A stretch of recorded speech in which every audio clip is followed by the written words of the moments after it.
So in this segment, we're going to be talking about Kier Starmer and his kind of big speech failing to land, which is it's just embarrassing. It's embarrassing to be honest because this isn't difficult. We're in the midst of a terrible pandemic. We're in the midst of economic disaster, mass employment. Looking like it's going to be very high, a massive lack of business support for small businesses who may vote Tory in other elections because of the idea that the Conservative government is for the small business and for the entrepreneur. And so it's just not great, to be honest with you. Um, and we're going to be digging into this. There's going to be slightly long interview from Newsnight that I'm going to be using as well. But I feel like it was hard to clip up because it was a pretty good interview, to be honest. We look at this article here from the Independent, and you kind of centre left newspapers. If you're getting criticism from them, and you're kind of a centre left, between centre left and left wing candidate, that's not good. That is not what you want to see. So we'll go from this article here. This is by John Rentoul. I don't know, I probably mispronounced his name, but we move. There is little in a speech when if the best headline the Labour Party can put on it in advance is that Keir Starmer will declare that there can be no return to business as usual, which I'm pretty sure that's a phrase Theresa May has used as well, but I'm not sure. Summarising a speech in a press release is a good test of what essential message the speaker is trying to get across. No return to business as usual is an Ed Miliband era phrase, and it means the square root of nothing very much because it could mean anything. It could mean anything. It means I'm going to make a speech criticising the government for this and that, and when I've finished, I will read over it again and sum it up in a single line, and I will fail, which is a pretty big indictment of this speech, or I think the phrase is damning indictment of this speech, because it's saying that the speech is full of a load of nothing. What does it mean to demand no return to business as usual? A lot of people would quite return to business as usual because it meant having a job, but that is not part of the business as usual that Starmer means, of course. And I guess what the writer of this piece is saying, which makes a lot of sense, is that without explaining what that phrase means, it can mean anything. The Conservative government's case, business as usual. What, when we had low levels of unemployment, when people had a job, when we were back in the EU. What do you mean by no return to business as usual? He means that people don't want to go back to the bad things about what went before, after the Second World War, when people still remembered the Depression and how the heartless Conservatives were in dealing with it. I believe people are now looking for more from their government, like they were after the Second World War, says Starmer. But that's a bit of the history that a lot of people don't know. That the Conservative government dealt with people ruthlessly during the Great Depression. We had huge economic problems during that era. I think there was Churchill going back to the gold standard as well, which caused massive economic problems. John Maynard Keynes saying, John Maynard Keynes saying, "What are you doing? Are you insane?" Literally, probably every other week, because of the insanity that was those Conservative governments. Things like the Geddes Acts, which was before the Great Depression, but you had a really damaged economy, during the interwar years. I can imagine the poor press officer charged with drafting the press release seizing on this. What about no return to the failed Conservative ideology that weakened the foundations of society? We can have that as the second line, which is a much better attack line, to be honest. No going back to what made us crumble during this pandemic. No going back to a weakened NHS. No going back to GPs who you can't get an appointment with because they're so busy and there's so few of them. Stuff like that, no going back to school classes where there's over 30 kids in a class because we don't have the facilities to educate kids properly. No going back to a world where kids don't have access to food, the internet, ability to learn. No going back to a world where we don't have the mental health care facilities to help people. These are things that I would infer from this, but you can infer anything from this, which in some cases isn't the worst thing in the world. When you do like a Trump, where you say two contradictory things like, I'm going to be the greatest war hawk ever, and why are we so involved in these countries, you can take what you want from him. But that's not what Starmer's doing. He's doing kind of the opposite of that, where business, no going back to business as usual. What could that mean? Could mean anything. Could mean a good thing. Could mean a bad thing. Which is as fine as it goes. Going back to the article, although it depends crucially on the voters associating the Conservatives with austerity and believing that the Tory leader wants to return to it. This is an approach that the Labour Party has already tried twice, especially when Theresa May claimed, I think it was in 2017, that austerity is over, and Boris Johnson saying we're just not going to use that word austerity. It worked remarkably well in 2017, much to the amazement of even Jeremy Corbyn. I think the right is being very unfair here to Jeremy Corbyn.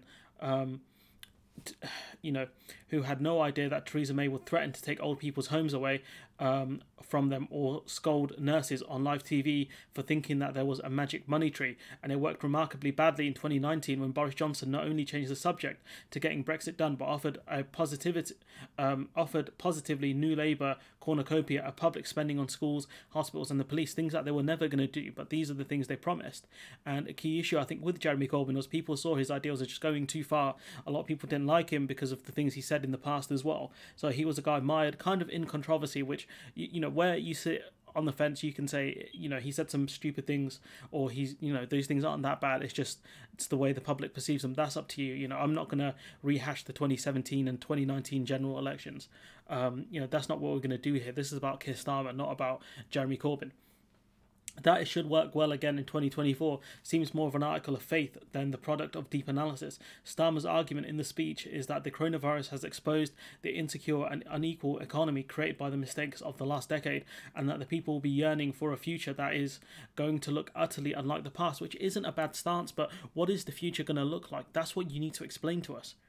Well, maybe, but Johnson has done well at pretending that the 9 years of Tory government before he became Prime Minister had nothing to do with him, which, again, is absolutely correct here, because people don't associate David Cameron and Theresa May with Boris Johnson, mainly, I think, to do with Brexit, and also the fact that he's very different from the other two. If people want a different future, preferably after they have got back to earning money as usual, they may think they are likely to get it from... they may think they are as likely to get it from him as from Starmer. So, you can see here that if people can't differentiate the two, then... Sorry, this advert's really distracting. If people can't differentiate the two, people can see them as, guys that they're going to do okay under. So why would we change it? If that makes sense, especially as the Labour leader starts setting out his alternative vision by declaring, under my leadership, Labour's priority will always be financial responsibility. Who could disagree with that? But also, who could think that this was utterly unlike the past? Again, it depends on, the thing is, it's a very broad statement, financial responsibility. So does that mean you're going to cut spending? Absolutely. Or what kind of stance are you going to take? How much are you going to spend and which areas are you going to spend it in? These are things he needs to properly explain. He sets out some specific policies on which he differs from the government in order to back up his claim that the budget on the 3rd of March will be a fork in the road. Completely coincidentally, they all involve spending more public money. This could be reconciled with financial responsibility, especially at a time of negative real interest rates, but the paragraph explanation is unfortunately missing from the pre-issued extracts. So there's some nonsense here, but what is worse is that the list starts with not cutting universal credit when Rishi Sunak extends the emergency £20 a week for another 6 months. Labour will be stranded. So if Sunak does this, Labour are basically done because they don't have anything else apart from that.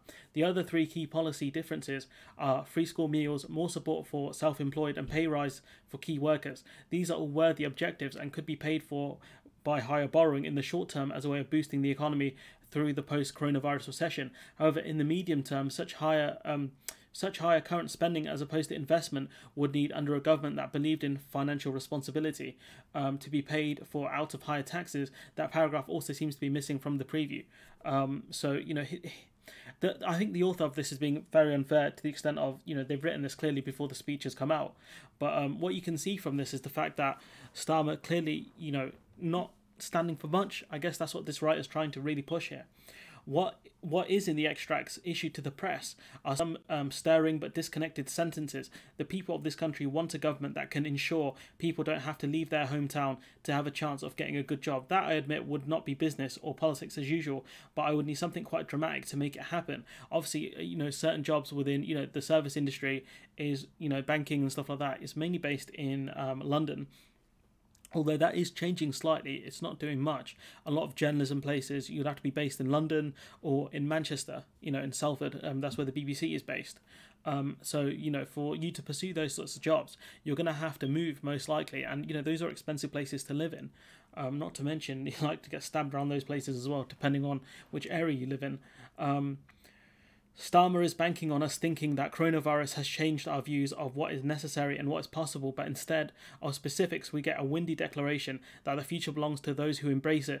The changes that's coming in science, technology, and work. Howard Wilson said something similar. Finally, Starmer says, none of this is possible if you don't believe in the power of good government and the need to create a new partnership between an active state and enterprising business. Sounds like an endorsement of the government's vaccination program. That is partly true, but the government's vaccination program is an outlier compared to the other things they have done when you look at things like test and trace, etc. So, this is a bit of a nitpick from the writer here.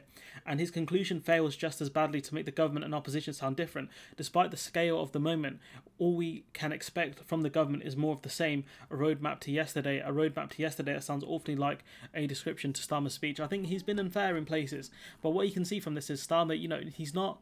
He talks... He's the most radical, unradical that you could find, where he's coming out with Ed Milibandisms. He's kind of, I think, to some people reminding them of Ed Miliband, which is not great considering that Ed Miliband, didn't do that well in the 2015 election. And also the fact that he was not popular in the public. He's a very smart man, Ed Miliband, and he had a very poor team. The same thing I think could be levelled at Starmer, where he's a smart man, but he has a very bad team in charge of his affairs.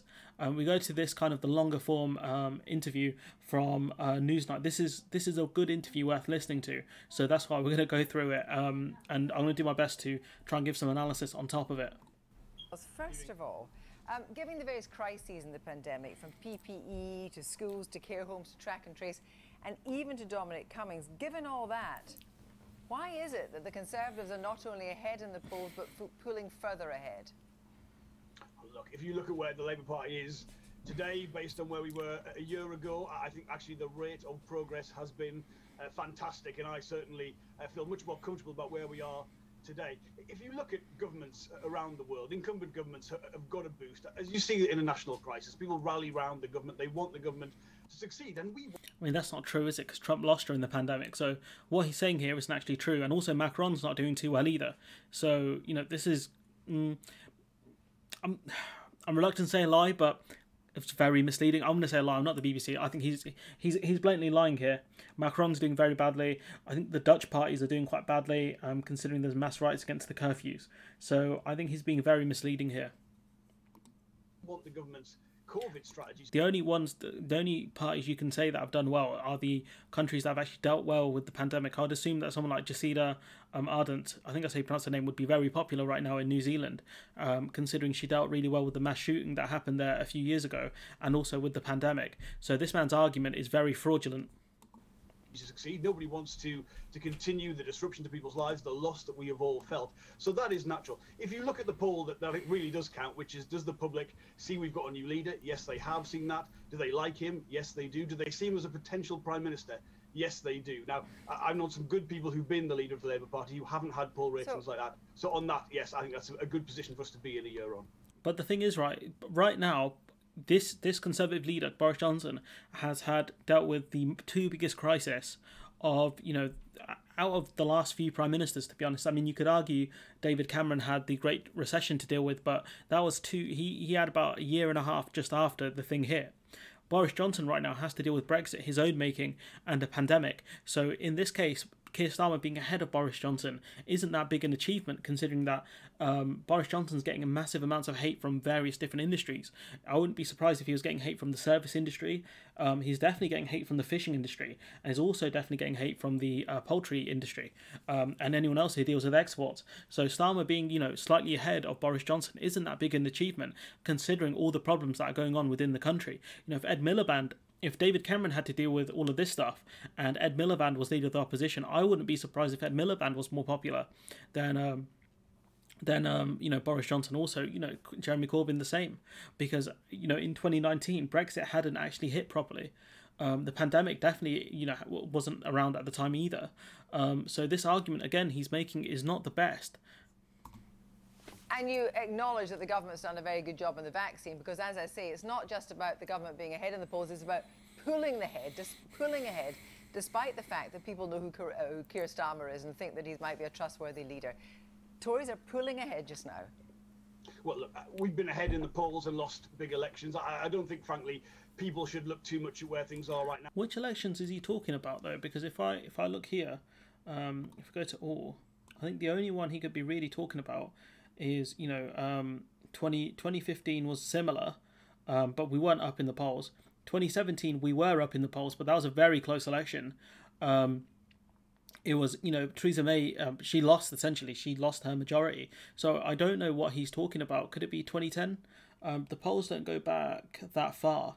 So, I don't know what this man is talking about. Now, except for the fact that we know they've noticed we've got a new leader and they like him quite a lot. In terms of your question about the... so this is from the 5th and 6th of February. You can see here that Boris Johnson is ahead of Kier Starmer in the polls. Again, this is not a summation of all the polls here, but again, I don't know what this man is talking about. I would have to look at an average of polls, but I struggled to find that. So if anyone has got it, link it in the comments below, and I'll go through it in another video or something, or during a live stream.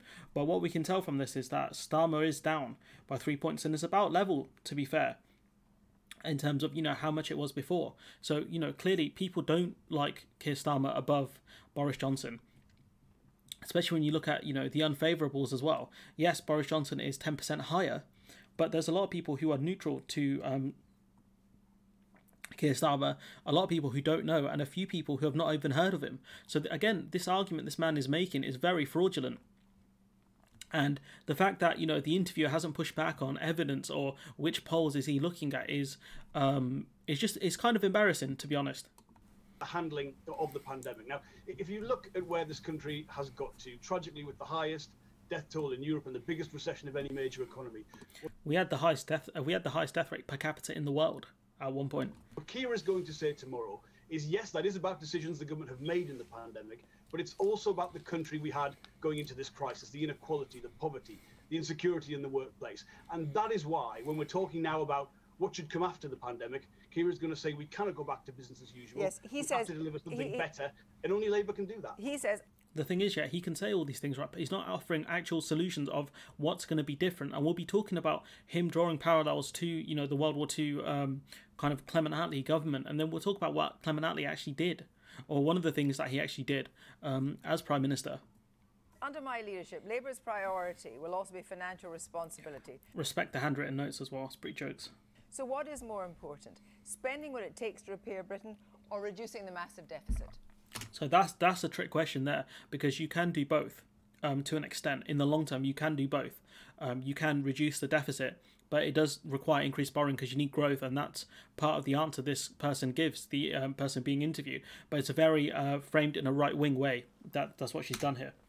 It's about spending on the things that matter. We've seen this government spend very large sums of money on things that frankly haven't worked, like test and trace. So what Kier is going to say tomorrow are the priorities that we would have to make that difference. But there can be no return to austerity. People always forget in these type of discussions, it's not just about spending cuts and tax rises to get a grip of the deficit. It's about shrinking that debt as a proportion of GDP, shrinking it as a proportion of the economy. And that's important, because you can reduce the debt to GDP ratio, not just through doing cuts, but by increasing productivity. That's also a thing you can do, because GDP is in part a measure of productivity. So that's something you can do, and that's something that may be worth actually talking with George during the podcast. So subscribe for that if you're interested. That's something I'll actually ask her about. But yeah, we'll keep going. That requires growth. And I would just say we cannot think that we'll get to where we need to be by ignoring rising levels of child poverty, heading towards 5 million children, sorry. And that will take spending. And I wonder about the whole radicalism of that, because what he says he's going to do, according to the speech tomorrow, is going to reverse the planned cuts to universal credit, which will benefit 6 million families by £1,000 a year. That is only taking it back to pre-austerity rates. That's a burn, because that will only take us back to 2010, when we know costs of food, of housing, of living costs have gone up massively since 2010. So this is a big burn here from the interview. I can't quite remember her name. The only one I remember from Newsnight is Malice. So it's kind of embarrassing on my part. But yes, that's a very good question, and we'll see his response. That is not a radical agenda. Well, you're right to say that there has been in Social Security a very punitive set of settlements for many years. I don't deny that. But that commitment on universal credit, which is obviously directly in my brief, yes, that is absolutely the right thing to do for British families. I mean, let's just not forget, you've got to go back to the Great Depression to find a government that was... Again, he's just saying, oh, it's going to improve their life slightly, and it is going to have an impact on people's lives. But when it comes to the leader of the opposition, all you're doing is keeping a Conservative Party measure, when realistically, once again, people in this country want you to...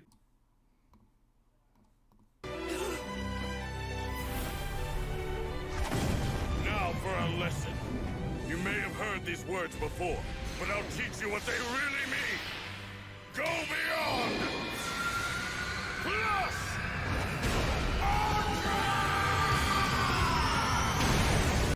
Go beyond, plus ultra, that's what we want to see. So it's very embarrassing here, the defence from, this MP, once again, this shadow minister. Willing to cut out of work support in a major recession. But that is also the right thing for the economy, because otherwise you'd be taking £6 billion worth of spending that would be spent in local shops and on local services out of the economy. Now that threatens so the point that is, I return to the original question, which is, you'll spend what it takes to repair Britain the way you want to repair it, rather than being concerned about drawing away from the deficit, about reducing the deficit. You cannot presumably, in the short term, do both. But why? What kind of country focuses on short-termism like this? That's the stupid thing. You don't focus on short-termism as a government. You have 5 years. You can come up with something like a 5-year plan. So that's why the framing here is just abysmal. You can't do the short term, do both in the short term. Well, I'd say you can do both, Kirsty, because if you look at where we've been... Also, she doesn't define short-term. Is that 1, 2, 3, 4, 5 years? For the last few years, if you look at the George Osborne plan on austerity and its plan to tackle the deficit, it didn't work. It didn't work, and you can't find... He's right there. It didn't work. ...anyone now saying that's the right way forward. You can't find the IMF or the OECD or major publications. The FT also don't back austerity either, which is a major thing, considering these are the institutions that back things like austerity and privatisation. So a massive shift in narrative has happened since 2010. But the problem is the ordinary voter doesn't read or listen to people in the IMF, the World Bank, the FT, The Economist, other papers like this. So this kind of narrative change is cool, but at the same time, how many ordinary people actually listen to these institutions? Not many. The FT is very expensive to buy for a start. People don't really care for the IMF that much. I don't care for the IMF that much, to be honest. So, this point he's making, it's important, but it's a very Westminstery kind of think tank kind of answer. Who specialise in this area, they all agree that isn't the right way forward. So let's surely learn the lessons of the past.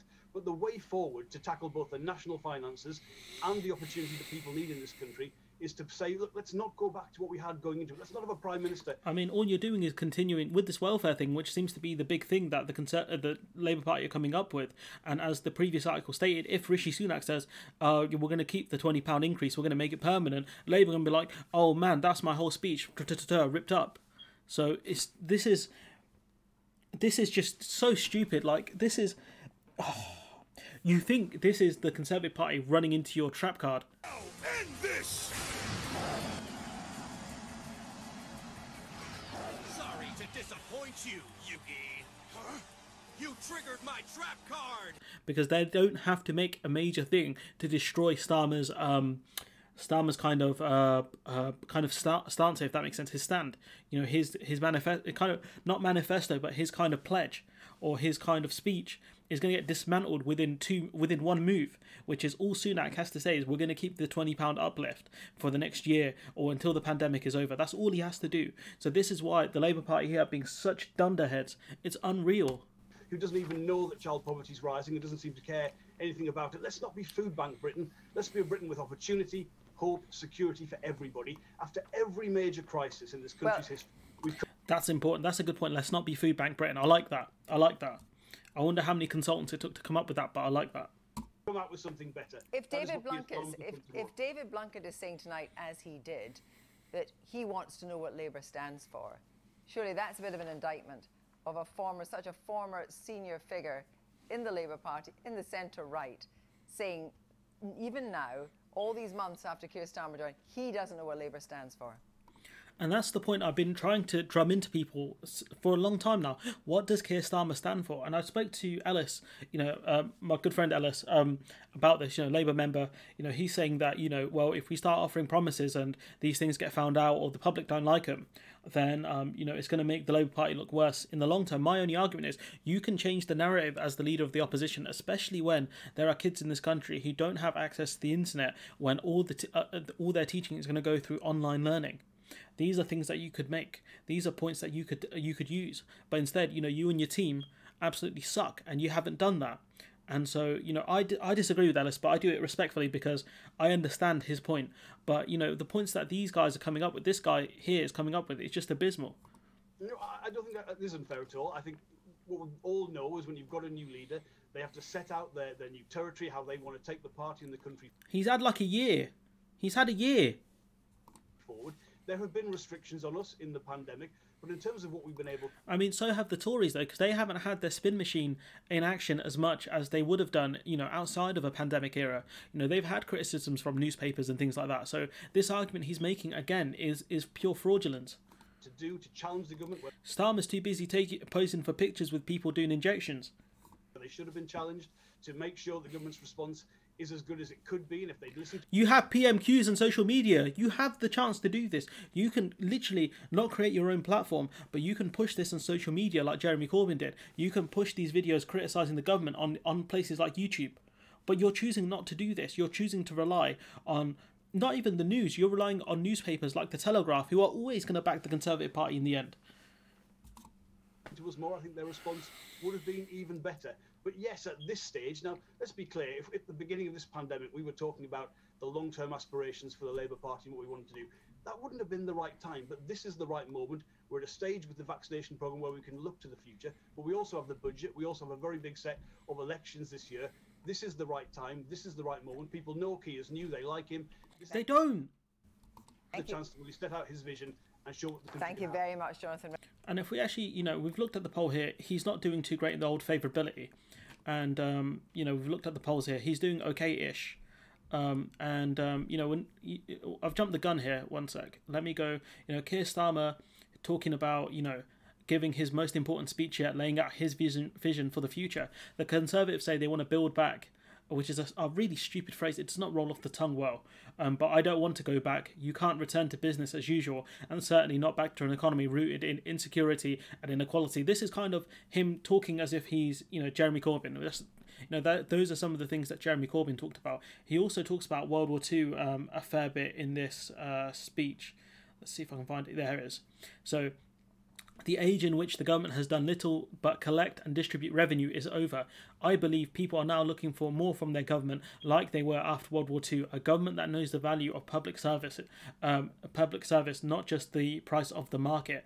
And our crusade now is to address the inequalities and injustices that this crisis has so brutally exposed, and to build a better, more secure future. And I think during World War II there were mass surveys and studies about how they could how the Labour Party could improve the country. And if you look at one of the things Clement Attlee actually did, he built the NHS. He was the founder of it, the welfare, the NHS. He was one of the ones who helped to create it. It was him, and I think it was Niall Bevan. My Labour history is not the best. My post-World War II history is not the best. So if I have made mistakes here, feel free to correct me. If you've made it this far, it is appreciated. So this is about, the NHS. So general practice covered workers under Lloyd George's National Insurance Act of 1911, but not their wives and families, whose proper demands were curtailed by the need to pay fees for services. When they were sick, it was the GP to whom people wished to turn. The work of the GP had been described in idealistic terms by Lord Dawson in his report of 1920, which laid out the structure of a healthcare structure a health service might take. The GP should be accessible, attend patients at home or in the surgery, something we don't have as much home visits, which, you know, is sad. Carry out treatment within his competence, blah, blah, blah. But what we can gather from this is if you weren't working, you had to pay to see a GP. Also, your children had to pay to have seen a GP. And we know that the Labour Party changed it with the NHS where they, you know, you can go to the hospital for free. As long as you're a resident within this country, you can go to the GP for free. They've changed things like the cost of, you know, getting medicines and things like that. But this was a massive radical change from the Labour government, because this was the system prior to, you know, the creation of the NHS, which was founded in debt, by the way. It was John Maynard Keynes who had to go beg the Americans for money in order so we could found the NHS. And so, you know, this is radical. This is the spirit that Kier Starmer is trying to draw on here, but his position is not radical. That's why I'm calling this video Kier Starmer the most unradical, quote unquote radical, you know, leader, because he's not pushing for change, but he's trying to pretend he's pushing for change. It's like when Ed Miliband's like, oh no, student uni fees are too high, we're going to cut them from 9 grand to 6 grand. Like, oh, how radical of you, good sir. So, you know, this speech here is a bit of a joke, to be honest, because it's kind of like, you know, Kyle Kalinski's impression of, I think it was Tom Perez, that's it. So, you know, it's, you know, what Kier Starmer's doing is the impression of Kyle Kalinski's Tom Perez, where he says, we're against we're against bad things and we're for good things. And that's what Kier Starmer is saying here. You know, we want to, you know, invoke this kind of, this notion of, you know, radicalism, but we're not radicals. That's the problem here. And I know this video is dragging on a lot. If you've still made it here, then thank you very much, because there's still a few more bits and pieces to talk about. So this is Grace Blakeley, obviously someone who is more from the Corbyn wing of the Labour Party, but her kind of points make a lot of sense here, where she says, I am left with more questions than answers. For a speech focused on business, where there was where was the talk of monopoly power, or for conditionalities for huge corporations that have received public money?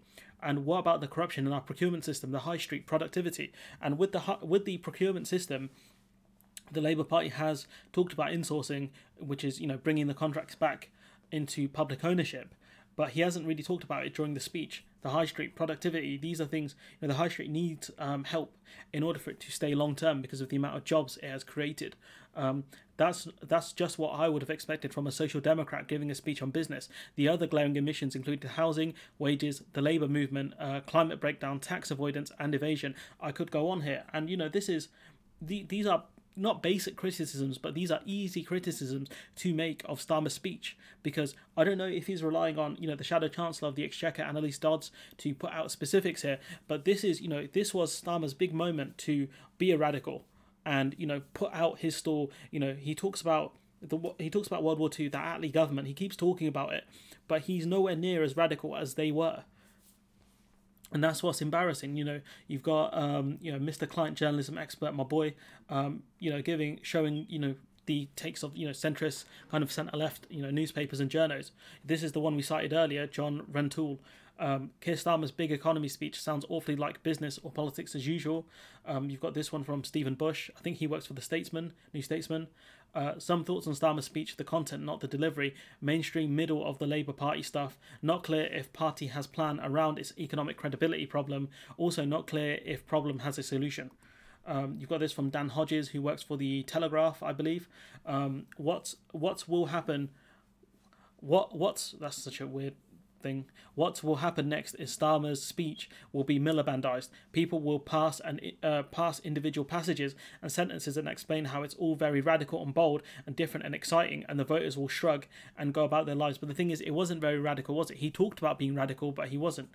You know, it's kind of like when Dave Rubin talks about debating ideas, when all he does is talk about the idea. You know, all he does is talk about debating ideas, if that makes sense. So he doesn't actually want to debate ideas. He wants to debating about ideas. And this guy, James Ball, at some point, Labour needs to acknowledge they're in opposition rather than in government. They are not departmental ministers playing defensive PR all the time. It killed Miliband and it's going to kill Starmer if he keeps doing this. And the thing is, you can offer solutions. You have to offer policy solutions, and you have to offer what you would do better. That's the thing Starmer isn't doing, and that's what's That's what's killing me here. You know, if we look at, you know, this argument of the Labour Party trying to curtail the, you know, trying to be the party of fiscal responsibility, but the party of spending, you know, it's very hard to justify the two. All you have to say is, look, at the moment, we're a massive amount of debt to GDP. This is, you know, this is when Labour Party left office, 2010. And this is where it's gone up pretty much consistently throughout. And then you can make the point that the Conservative Party have borrowed, but they've given it to rich people and business owners. You know, the you know, the top 5%, you know, 10% of the country. When what you're going to do is you're going to borrow in order to invest into the country. You know, talk about the great economist, the British economist John Maynard Keynes. Talk about him. You know, you can invoke the spirit of John Maynard Keynes within your speeches and talk about how you're going to follow his policies. You know, one of Britain's, you know, finest individuals, you know, through history, you know, one of the smartest men to have lived within the country, maybe within this world. And that might seem like a massive overreach, but his philosophy of Keynesianism inspired people like Attlee, like FDR, you know, with the New Deal. And that's the kind of thing you could push, that kind of New Deal narrative. But instead, what you're saying is, I want to invoke the World War II spirit, but then saying, I'm not going to do anything with that spirit. You know, I'm going to keep certain Conservative Party policies and just improve on them. That's all you're saying to me, and that's what I'm finding difficult to understand. You know, the most unradical radical there is.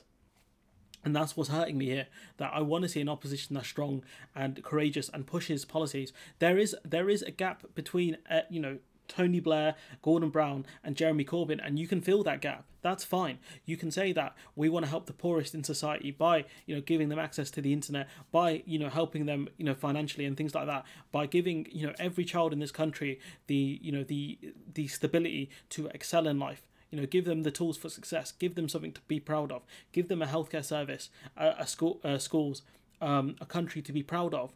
You can push that narrative and you can, you know, justify your spending. But the way the Labour Party is going now, they're not standing for much, are they? And if all Kier Starmer has is this fake kind of radicalism post World War II, and this idea that all he's going to do is increase the universal credit amount, and that's going to give him a lot of, you know, points in the polls, I'm afraid to say, mate, all Sunak has to do is be smart enough to say, we're going to keep the £20 increase on universal credit because we understand how tough the situation is right now, and we also understand that people can't go back to the jobs that they had because those jobs may be gone. That's all he has to do, and he wins. Now end this! Sorry to disappoint you, Yugi. Huh? You triggered my trap card! Wins right there. This is not the trap card the Labour Party thinks there is. They have to, if they want to invoke this World War II, you know, kind of radicalism, what they have to do is Go beyond! Plus!